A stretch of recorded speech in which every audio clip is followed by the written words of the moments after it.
Hi everyone, it's Donna from Florida Insurance Agency. Okay, it's holiday time, so we do need another new recipe, don't we? How about a star-spangled layered dip? Very easy. Total minutes, 30 minutes, that's my kind. Put it in the refrigerator until your guests come. Serves 10 to 12 people. You can make 2 of them if you want, if you know you're having a lot of people. Spread your refried beans in your 9x13 baking dish. Spread your guacamole on it. If you don't like guacamole, because it does say to use 2 cups of it, skip the guac, But if you want a thin layer, put a little bit of the guacamole on it. Then you put the sour cream over the guacamole. Sprinkle everything with scallions. Then the shredded cheese.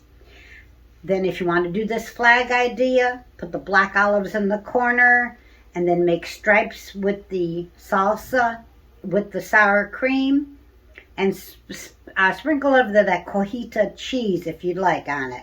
You don't really need that cheese either, so it varies. So you can do whatever you want to. Basically, you can have a cute looking dip.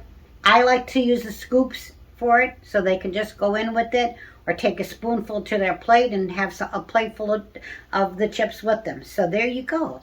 For Memorial Day, Star Spangled Layered Dip.